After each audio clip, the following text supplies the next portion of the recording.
Hi guys, in today's DIY video, we're going to be making this really pretty DIY clear pressed flower bag that you guys could use as a pencil pouch or a pencil case for school, or you guys could use it as a makeup bag, or if you guys would like, you guys could use it as your everyday bag for storage.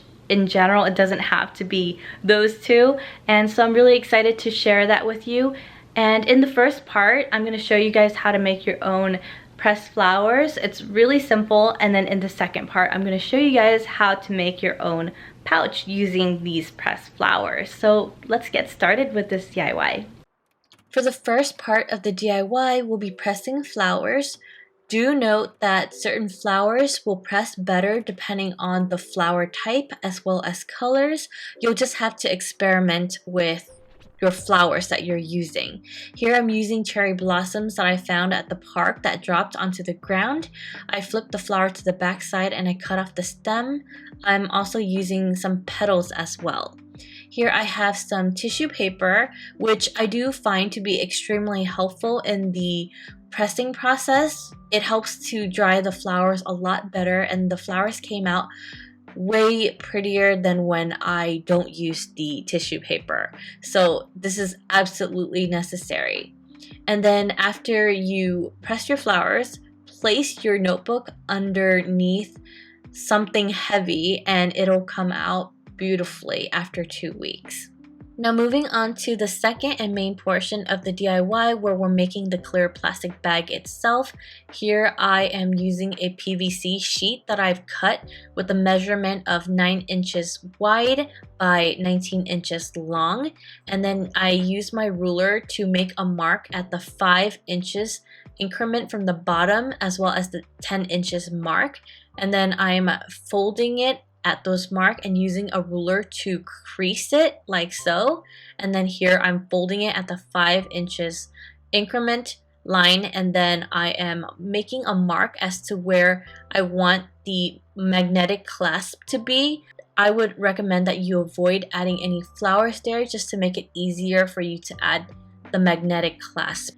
And then here I'm using tacky glue to glue the flower petals to the plastic sheet, and then do that for all of your petals as well. And then once you're done, fold it at the 5 inches line, and then you're going to be using parchment paper for this next step, so that way you can use either a clothing iron or a hair straightener to heat the plastic sheet together, so that way they would pretty much laminate the flowers in between.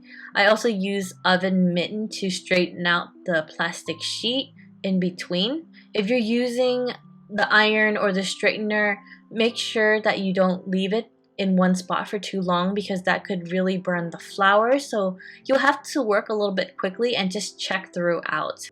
Once you're done heating up the plastic to where the flowers have fully been laminated in between the two plastic sheets, we're going to fold at the 10-inch mark and seal up the two sides.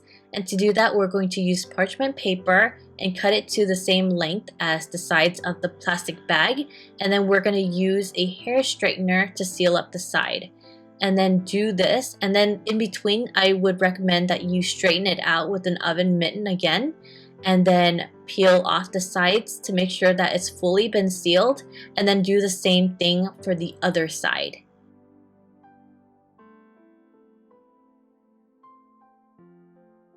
For this next step, we'll be adding on the magnetic clasp to the clear bag. And to do that, I am using the back portion of one of the pieces of the magnetic clasp to make a dent as to where we would need to cut using our X-Acto knife. So be careful for this part because you could hurt yourself.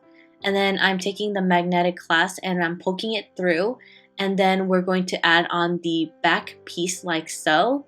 And then using our fingers, we're going to press down the two metal pieces so that way it would cling onto the bag, and then flip it to the front. We're going to add the other part of the magnetic clasp. And using the same method, we're going to make a crease as to where we would need to cut. And then we're going to fold the flap down. And then we're going to add on the back piece. and then using our fingers again to press the two metal piece down to make sure that it stays in place. And then we're almost done. We just need to clean up by using our corner punch to trim the corners of the flaps like so, and then do the same thing for the other side. And then for the bottom portion, I am using my scissors to round up the corners like so that way we don't hurt ourselves. And then you can use it for whatever you like. You can use it as a pencil case or a pencil pouch or for whatever you would like to use.